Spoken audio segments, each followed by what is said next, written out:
ಉಡುಪಿ ಕುಂದಾಪುರದ ಶಿಕ್ಷಕರೊಬ್ಬರಿಗೆ ಅಂತಿಮಗೊಳಿಸಲಾಗಿದ್ದ ಶಿಕ್ಷಕ್ ಪ್ರಶಸ್ತಿಯನ್ನು ತಡೆಹಿಡಿದ ರಾಜ್ಯ ಕಾಂಗ್ರೆಸ್ ಸರಕಾರದ ಕ್ರಮವನ್ನು ಖಂಡಿಸಿ ಉಡುಪಿ ಜಿಲ್ಲಾ ಬಿಜೆಪಿ ಯುವ ಮೋರ್ಚಾ ನೇತೃತ್ವದಲ್ಲಿ ಇಂದು ಮಣಿಪಾಲ್ದ ಸಿಂಡಿಕೇಟ್ ಸರ್ಕಲ್ನಲ್ಲಿ ಪ್ರತಿಭಟನೆ ನಡೆಸಲಾಯಿತು.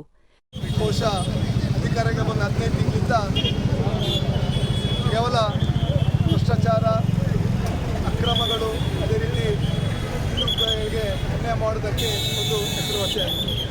ಯಾವ ರೀತಿಯಲ್ಲಿ ಸಿದ್ದರಾಮಯ್ಯ ನೇತೃತ್ವದ ಸರ್ಕಾರ ಅಭಿವೃದ್ಧಿ ಪರವಾಗಿ ಚಿಂತನೆ ಮಾಡಬೇಕಿತ್ತು, ಅನುದಾನಗಳನ್ನು ಕೊಡಬೇಕಿತ್ತು. ಬಹುಶಃ ಇವತ್ತು ಅದನ್ನೆಲ್ಲ ಬದಿಗಿಡುವ ಮೂಲಕ ಇವತ್ತು ಕೇವಲ ಅಲ್ಪಸಂಖ್ಯಾತರ ಭೂಮಿಗೆ ಓಲೈಕೆ ಮಾಡಲಿಕ್ಕೋಸ್ಕರ ಇವತ್ತು ಬೇರೆ ಬೇರೆ ರೀತಿಯಲ್ಲಿ ನಾಟಕವನ್ನು ಆಡ್ತಿದ್ದಾರೆ. ಇಡೀ ದೇಶದಲ್ಲಿ ಅತ್ಯಂತ ಗೌರವಕ್ಕೆ ಪಾತ್ರರಾಗಿರುವ ಶಿಕ್ಷಕರಿಗೆ ಇವತ್ತು ಅವರ ಆಯ್ಕೆ ಸಮಿತಿಯಲ್ಲಿ ಆಯ್ಕೆಗೊಂಡ ನಂತರ ಕೂಡ ಶಿಕ್ಷಕ ಪ್ರಶಸ್ತಿ ಅವರನ್ನು ಹೆಸರನ್ನು ಹಿಂಪಡೆಯುವ ಮೂಲಕ ಮತ್ತೊಮ್ಮೆ ಸಿದ್ದರಾಮಯ್ಯನ ಮನಸ್ಥಿತಿಯನ್ನು ಎಂಬುದನ್ನು ಇವತ್ತು ಅವರ ನಿರ್ಧಾರದ ಮೂಲಕ ಇವತ್ತು ಕಾಣ್ತೀವಿ. ಈ ಸಂದರ್ಭದಲ್ಲಿ ಸಿದ್ದರಾಮಯ್ಯನವರಿಗೆ ಉಡುಪಿಯ ಯುವ ಮೋರ್ಚಾದ ಪರವಾಗಿ, ಉಡುಪಿ ಜನತೆಯ ಪರವಾಗಿ ಜಿಲ್ಲೆ ಇವತ್ತು ಶೈಕ್ಷಣಿಕವಾಗಿ ಭಾಳಷ್ಟು ಸಾಧನೆ ಮಾಡಿದಂಥ ಜಿಲ್ಲೆ. ಇವತ್ತು SSLC ಇರ್ಬೋದು, PUCಯಲ್ಲಿ ನಮ್ಮ ಸಾಧನೆ ಇತರ ರಾಜ್ಯಕ್ಕೂ ಕೂಡ ಒಂದು ಮಾದರಿ. ಆ ಸಂದರ್ಭದಲ್ಲಿ ಒಬ್ಬ ಒಳ್ಳೆಯ ಪ್ರಾಮಾಣಿಕ ಶಿಕ್ಷಕ ಯಾವುದೇ ರೀತಿಯ ಪ್ರಶಸ್ತಿಗಾಗಿ ಯಾರ ಮನೆ ಬಾಗಿಲಿಗೆ ಹೋಗಲಿಲ್ಲ, ಯಾರ ಹತ್ರ ಭಿಕ್ಷೆ ಬೇಡಲಿಕ್ಕೆ ಹೋಗಲಿಲ್ಲ. ಅವರ ಒಂದು ಅರ್ಹತೆ, ಅವರ ಒಂದು ಸಾಧನೆ, ಅವರ ಕೊಡುಗೆಯನ್ನು ಪರಿಗಣಿಸಿ ಸರ್ಕಾರವೇ ನಿಯೋಜನೆ ಮಾಡಿದ ಆಯ್ಕೆ ಸಮಿತಿ ಜಿಲ್ಲಾ ಮಟ್ಟದಿರ್ಬೋದು, ರಾಜ್ಯ ಮಟ್ಟದಲ್ಲಿ ಅವರ ಹೆಸರು ಅಂತಿಮವಾಗಿ ಆಯ್ಕೆ ಮಾಡದಲ್ಲಿ ಅವರ ಪ್ರಕಟಣವಾಗಿದೆ. ಆದರೆ ಕೇವಲ ಅವರು ಪ್ರಿನ್ಸಿಪಾಲ್ ಸಂದರ್ಭದಲ್ಲಿ ಇಡೀ ದೇಶಕ್ಕೆ ಒಂದು ಹಿಜಾಬ್ನ ವಿವಾದ ಸಂದರ್ಭದಲ್ಲಿ ಸರ್ಕಾರದ ನಿರ್ದೇಶನವನ್ನು ಪಾಲನೆ ಮಾಡಿದ್ದಕ್ಕಾಗಿ ಅವರು ಇವತ್ತು ಆ ಪ್ರಶಸ್ತಿಯನ್ನು ವಾಪಸ್ ಪಡಿತಾರೆ. ಅದರ ಅರ್ಥ ಏನಂತ ಹೇಳಿದರೆ, ಇವತ್ತು ಸಿದ್ದರಾಮಯ್ಯ ಅವರು ಹಿಜಾಬ್ದಾರಿಗಳಿಗೆ, ಅದೇ ರೀತಿ ಹಿಜಾಬ್ದಾರಿಗಳು ಯಾರಂತ ನಮ್ಗೆ ಗೊತ್ತಿಲ್ಲ, ಯಾವ ರೀತಿ ಅವರು ವರ್ತಿಸ್ತಾರೆ, ಯಾವ ರೀತಿ ದೇಶ ವಿರೋಧ ಚಟುವಟಿಕೆ ತೊಡಗಿಸಿಕೊಳ್ತಾರೆ. ಬಹುಶಃ ಇವತ್ತು ಅವರಿಗೆ, ಅವರ ಪರವಾಗಿ ಅವರಿಗೆ ಓಲೈಕೆ ಮಾಡಲಿಕ್ಕಾಗಿ ಅವರ ಪ್ರಶಸ್ತಿಯನ್ನು ಹಿಂಪಡೆಯುವ ಮೂಲಕ ಮತ್ತೊಮ್ಮೆ ಉಡುಪಿ ಜನರಿಗೆ ಇವರು ಅನ್ಯಾಯ ಮಾಡಿದರೆ, ಶಿಕ್ಷಕ ವೃತ್ತಿಗೆ ಅಗೌರವ ಮಾಡಿದಂತ ಆಗಿದೆ. ಸಂದರ್ಭದಲ್ಲಿ ಸಿದ್ದರಾಮಯ್ಯನವರೇ ಇವತ್ತು ಮುಖ್ಯಮಂತ್ರಿ ಆಗಿರಬೇಕಾದ್ರೆ, ನೀವು ಪದವಿ ಪಡೆಯಬೇಕೆಂದರೆ ಅದಕ್ಕೆ ಮೂಲ ಕಾರಣ ಇವತ್ತು ಶಿಕ್ಷಕರು. ಆ ಶಿಕ್ಷಕರು ಬೇರೆಯಲ್ಲ, ಈ ಶಿಕ್ಷಕರು ಬೇರೆಯಲ್ಲ. ಯಾರೇ ಒಬ್ಬ ಶಿಕ್ಷಕರಿಗೆ ನೀವು ಅಗೌರವ ಮಾಡಿದರೆ ಖಂಡಿತವಾಗಿಯೂ ಅದರ ನಿಮಗೆ ಶಿಕ್ಷೆ ಸಿಗ್ತದೆ. ಏಕೆಂದರೆ ಒಂದು ವೇಳೆ ನಮ್ಮ ಹಿಂದೂಗಳು ಮನಸ್ಸು ಮಾಡಿದರೆ ಇವತ್ತು ಅತಿ ಹೆಚ್ಚು ಶಿಕ್ಷಕರು ನಮ್ಮ ದೇಶದಲ್ಲಿ ಕೇಳಿದರೆ ನಮ್ಮ ಹಿಂದೂಗಳು, ಅತಿ ಹೆಚ್ಚು ವೈದ್ಯರು ಕೇಳಿದರೆ ನಮ್ಮ ಹಿಂದೂಗಳು. ಒಂದು ವೇಳೆ ನಮ್ಮ ಶಿಕ್ಷಕರು, ವೈದ್ಯರು ಒಗ್ಗಟ್ಟಾಗಿ ಇನ್ನು ಮುಂದೆ ಹಿಜಾಬ್ದಾರಿಗಳಿಗೆ ನಾವು ಶಿಕ್ಷಣವನ್ನು ಕೊಡುವುದಿಲ್ಲ, ಹಿಜಾಬ್ದಾರಿಗಳಿಗೆ ನಾವು ಆರೋಗ್ಯ ಸಂಬಂಧಪಟ್ಟಂತೆ ಸೇವೆ ಕೊಡುವುದಿಲ್ಲ ಅಂತ ಒಂದು ನಿರ್ಧಾರ ಮಾಡಿದರೆ ಇವತ್ತು ಅಲ್ಪಸಂಖ್ಯಾತರ ಪರಿಸ್ಥಿತಿ ಏನಾಗಬಹುದೆಂಬ ಸಿದ್ದರಾಮಯ್ಯವರು ಅರ್ಥ ಮಾಡಬೇಕಾಗ್ತದೆ. ಸಂದರ್ಭದಲ್ಲಿ ಅದೊಂದು ಕೇವಲ ಸಾಂಕೇತಿಕವಾದ ಈ ಪ್ರತಿಭಟನೆ. ಏಕೆಂದರೆ ಈ ಜಿಲ್ಲೆಯಲ್ಲಿ ಇವತ್ತು ಗೌರಿ ಹಬ್ಬ, ನಾಳೆ ಚೌತಿ ಇದೆ. ಆ ಸಂದರ್ಭದಲ್ಲಿ ಜನರಿಗೆ ಭಾಳ ಸಮುದಾಯ ದೃಷ್ಟಿಯಲ್ಲಿ ಸಾಂಕೇತಿಕವಾಗಿ ಮಾಡಿದ್ದೇವೆ. ಈ ಒಂದು ಪ್ರತಿಭಟನೆ ಮೂಲಕ ಸಿದ್ದರಾಮಯ್ಯವರು ಸೋಮವಾರ ಖುದ್ದು ನಮ್ಮ ಕುಂದಾಪುರ ಉಡುಪಿ ಜಿಲ್ಲೆಗೆ ಬಂದು ಅವರ ಮನೆಗೆ ಬಂದು ಪ್ರಶಸ್ತಿ ಕೊಡುವಂಥ ಒಂದು ಕೆಲಸ ಮಾಡದಿದ್ದರೆ ಖಂಡಿತವಾಗಿ ಮುಂದಿನ ದಿನದಲ್ಲಿ ಉಗ್ರವಾದ ಹೋರಾಟ ರಾಜ್ಯದಂತೆ ನಾವು ಮಾಡ್ತೇವೆ. ಖಂಡಿತವಾಗಿ ಸಿದ್ದರಾಮಯ್ಯನವರೇ ಕೊಡುವವರು ನಮ್ಮ ಸಮಾಜದಲ್ಲಿ ಯಾರಾದರೂ ಇದ್ದದಿದ್ರೆ ಅದು ಶಿಕ್ಷಕರು. ಬಹುಶಃ ಇತಿಹಾಸದಲ್ಲಿಯೇ ಪ್ರಥಮ ಬಾರಿಗೆ ಪ್ರಶಸ್ತಿ ಬಂದವರು ಪ್ರಶಸ್ತಿ ಬೇಡ ಅಂತೇಳಿ ಹೇಳಿ ಬೇರೆ ಬೇರೆ ಕಾರಣಕ್ಕೆ ಕೊಟ್ಟದ್ದು ಇದ್ದಿರಬಹುದು. ಆದರೆ ಸರ್ಕಾರವೇ ಒಂದು ಅತ್ಯುತ್ತಮ ಶಿಕ್ಷಕ ಅಂತೇಳಿ ಹೇಳುವಂತ ಪ್ರಶಸ್ತಿಯನ್ನ ಕೊಟ್ಟು, ಅವರು ಹಿಜಾಬ್ ಗಲಾಟೆಯಲ್ಲಿ ಯಾವುದೋ ಒಂದು ಕೋಮಿಗೆ ವಿರೋಧವಾಗಿ ಮಾತಾಡಿದ್ದಾರೆ ಅನ್ನುವ ಕಾರಣಕ್ಕೆ ಪ್ರಶಸ್ತಿಯನ್ನ ವಾಪಸ್ ಪಡೆದಿದ್ರೆ ಬಹುಶಃ ಅದು ಇತಿಹಾಸದಲ್ಲಿ ಪ್ರಥಮ ಬಾರಿಗೆ ಕಾಂಗ್ರೆಸ್ ಮಾಡಿದೆ ಅನ್ನುವಂಥದ್ದನ್ನ ಬಹಳ ನಾಚಿಕೆಗೇಡಿನ ಸಂಗತಿ. ಇವತ್ತು ಕಾಂಗ್ರೆಸ್ನ ತುಷ್ಟೀಕರಣ ಎಲ್ಲಿ ಯಾವ ಕ್ಷೇತ್ರದಲ್ಲಿ ಆಗ್ತಾ ಇದೆ ಅನ್ನುವಂಥದ್ದು ನಮಗೆ ಒಂದೊಂದೇ ದಿನ ಬೆಳಗಾದ್ರೆ ಗೊತ್ತಾಗ್ತಾ ಇದೆ. ಇದುವರೆಗೆ ಶಿಕ್ಷಣ ಕ್ಷೇತ್ರದಲ್ಲಿ ಎಲ್ಲಿಯೂ ಕೂಡ ಕೋಮು ವಿಚಾರದಲ್ಲಿ ಯಾವ ಸರ್ಕಾರವೂ ಕೈ ಹಾಕಿದ್ದಿಲ್ಲ. ಸ್ಥಳೀಯವಾದಂಥ ಸಮಸ್ಯೆಗಳನ್ನ ಸ್ಥಳೀಯ ಸಂಘಟನೆಗಳು ಅದನ್ನ ಪರಿಹರಿಸಿ ಮುಂದಕ್ಕೆ ಹೋಗ್ತಾ ಇದ್ರೆ, ಇವತ್ತು ಒಮ್ಮೆ ಪ್ರಶಸ್ತಿಯನ್ನ ಘೋಷಣೆ ಮಾಡಿ ಈಗ ಅದನ್ನು ವಾಪಸ್ ಪಡ್ಕೊಳ್ತಾ ಇದ್ದಾರೆ. ಬಹುಶಃ ಮುಂದಿನ ದಿನಗಳಲ್ಲಿ ಒಂದು ಸ್ಪಷ್ಟವಾದಂತಹ ಸೂಚನೆ ಇದೆ.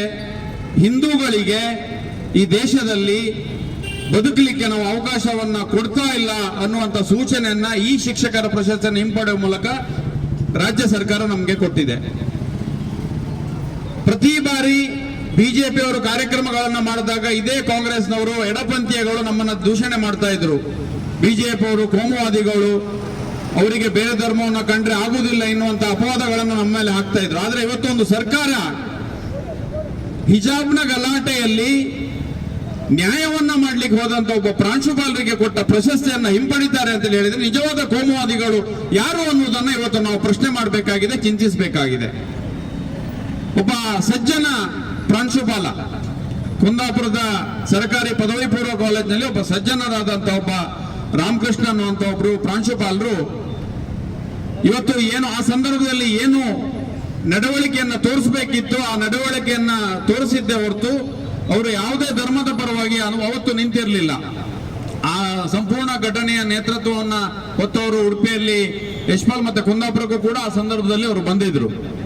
ಎಲ್ಲಿಯೂ ಕೂಡ ಯಾವ ಧರ್ಮದ ಪರವಾಗಿ ಶಾಲೆಯಲ್ಲಿ ವಸ್ತ್ರ ಸಂಹಿತೆ ಏನಿದೆ ಅದನ್ನ ಕಾಪಾಡಬೇಕು ಅನ್ನುವಂಥದ್ದನ್ನ ಅವರು ಸ್ಪಷ್ಟವಾಗಿ ಹೇಳಿದ್ರು. ಮತ್ತೆ ಅದನ್ನ ಆ ವಸ್ತ್ರ ಸಂಹಿತೆಯನ್ನ ಕಾಪಾಡಲಿಕ್ಕೆ ಸಾಧ್ಯ ಆಗ್ತಾ ಇರುವವರು ಈ ಕಾಲೇಜಿಗೆ ಬರಬಾರ್ದು ಅನ್ನೋದನ್ನ ಹೇಳಿದ್ದು ಬಿಟ್ರೆ ಎಲ್ಲಿಯೂ ಕೂಡ ಯಾವುದೇ ಧರ್ಮಕ್ಕೆ ಟೀಕೆ ಆಗಲಿ ಅಥವಾ ಯಾವ ಧರ್ಮದ ಪರವಾಗಿ ಅವರು ನಿಂತಿರಲಿಲ್ಲ. ಹಾಗಾಗಿ ಕರ್ನಾಟಕದ ಇತಿಹಾಸದಲ್ಲಿ ಒಬ್ಬ ಶಿಕ್ಷಕನಿಗೆ, ಅದರಲ್ಲೂ ಕೂಡ ಅತ್ಯುತ್ತಮ ಶಿಕ್ಷಕ ಎಂದು ಸರ್ಕಾರದ ಬೇರೆ ಬೇರೆ ಮಾನದಂಡದಂತೆ ಅರ್ಹತೆಯನ್ನು ಪಡೆದಂಥ ಒಬ್ಬ ಮಾದರಿ ಶಿಕ್ಷಕನಿಗೆ ಈ ರೀತಿ ಅಗೌರವವನ್ನು ತೋರಿಸುವಂಥ ಪ್ರಸಂಗ ಕರ್ನಾಟಕದ ಇತಿಹಾಸದಲ್ಲಿ ಯಾವತ್ತೂ ಕೂಡ ನಡೆದಿಲ್ಲ ಎಂಬತಕ್ಕಂಥದ್ದನ್ನು ನಾನು ಈ ಸಂದರ್ಭದಲ್ಲಿ ಒಬ್ಬ ಶಿಕ್ಷಕ ಅಂದರೆ ಕೇವಲ ಸಂಬಳ ಪಡೆಯುವಂಥ ಒಬ್ಬ ವ್ಯಕ್ತಿ ಅಲ್ಲ. ಒಬ್ಬ ಶಿಕ್ಷಕ ಅಂದರೆ ಅವರಿಗೆ ಸಾವಿರಾರು ಜನ ವಿದ್ಯಾರ್ಥಿಗಳು, ಅವರಿಂದ ಪಾಠವನ್ನು ಕಲಿತಂಥ ವಿದ್ಯಾರ್ಥಿಗಳಿರ್ತಾರೆ. ಸಮಾಜದಲ್ಲಿ ಅತ್ಯಂತ ದೊಡ್ಡ ಗೌರವ ಸ್ಥಾನ ಯಾರಿಗಾದ್ರೂ ಇದ್ರೆ ಅದು ಶಿಕ್ಷಕರಿಗಿದೆ ಎಂಬತಕ್ಕಂಥದ್ದನ್ನು ನಾವೆಲ್ಲರೂ ಒಪ್ಕೊಂಡಿದ್ದೇವೆ. ಈಗ ಅವರ ಕಾಲೇಜಿನಲ್ಲಿ ಕಲಿಯುವಂತಹ ಸಾವಿರಾರು ವಿದ್ಯಾರ್ಥಿಗಳಿರ್ತಾರೆ, ಅವರ ಹೆತ್ತವರು ಇರ್ತಾರೆ, ಅವರ ಜೊತೆ ಕೆಲಸ ಮಾಡ್ತಕ್ಕಂಥ ಸಹೋದ್ಯೋಗಿಗಳಿರ್ತಾರೆ, ಅವರನ್ನು ಬಲ್ಲಂತ ಅನೇಕ ಸಾವಿರಾರು ಜನರು ಇರ್ತಾರೆ. ಅವರ ಮುಂದೆ ಅವರ ಕಣ್ಣಲ್ಲಿ ಅವಮಾನ ಮಾಡುವಂಥ ಒಂದು ಪ್ರವೃತ್ತಿ ಸರ್ಕಾರ ಮಾಡಿದ್ದಿದ್ರೆ ಇದಕ್ಕಿಂತ ಘೋರವಾದ ಒಂದು ಅನ್ಯಾಯ ಶಿಕ್ಷಕ ವೃಂದದವರಿಗೆ ಶಿಕ್ಷಣ ಇಲಾಖೆಯಲ್ಲಿ ಮಾಡಿರ್ತಕ್ಕಂಥ ಇನ್ನೊಂದು ಪ್ರಸಂಗ ಇಷ್ಟರವರೆಗೆ ನಡೆದಿಲ್ಲ. ಆ ಕಾರಣದಿಂದ ಇವತ್ತು ನಮ್ಮ ಜಿಲ್ಲಾಧ್ಯಕ್ಷರು ಹೇಳಿದಾಗೆ ಸರ್ಕಾರಕ್ಕೆ ಶಿಕ್ಷಕರನ್ನ ಅವಮಾನ ಮಾಡುವಂಥ ಅಧಿಕಾರ ಇಲ್ಲ. ಶಿಕ್ಷಕರು ಮೇಲಧಿಕಾರಿಗಳ ಆದೇಶವನ್ನು ಮಾತ್ರ ಪಾಲನೆ ಮಾಡೋದು. ಹಿಜಾಬ್ ಹಾಕೊಂಡು ಬರ್ಲಿಕ್ಕಿಲ್ಲ ಅಂತ ಹೇಳಿದ್ರೆ ಹಿಜಾಬ್ ಹಾಕೊಂಡು ಬರ್ಲಿಕ್ಕಿಲ್ಲ, ಹಿಜಾಬ್ ಹಾಕೊಂಡು ಬರ್ಬೋದು ಅಂತ ಮೇಲಧಿಕಾರಿಗಳು ಹೇಳಿದ್ರೆ ಹಿಜಾಬ್ ಹಾಕೊಂಡು ಬರುವಂಥದ್ದು. ಅದು ಸರ್ಕಾರ ಮತ್ತು ಕೋರ್ಟ್ ತೀರ್ಮಾನ ಮಾಡೋದು ಬಿಟ್ಟರೆ ಪ್ರಾಂಶುಪಾಲರು ತೀರ್ಮಾನ ಮಾಡುವಂಥ ವಿಷಯ ಅಲ್ಲ.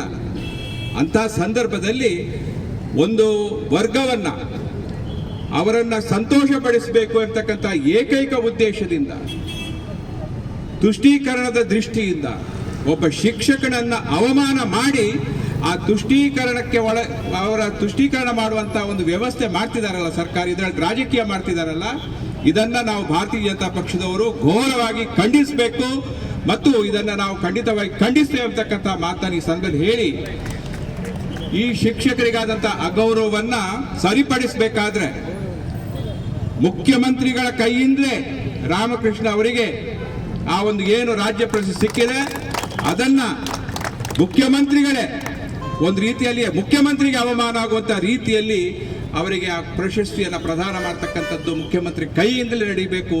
ಆವಾಗ ಮಾತ್ರ ಶಿಕ್ಷಕ ವೃಂದದವರಿಗೆ ಈ ಸರ್ಕಾರ ಗೌರವ ಕೊಡುತ್ತೆ ಅಂತಕ್ಕಂಥ ಸಂದೇಶ ಹೋಗುತ್ತೆ. ಇಲ್ಲದಾದ್ರೆ ಶಿಕ್ಷಕ ವಿಧಿ ಆ ಒಂದು ಏನು ಶಿಕ್ಷಕರ ಒಂದು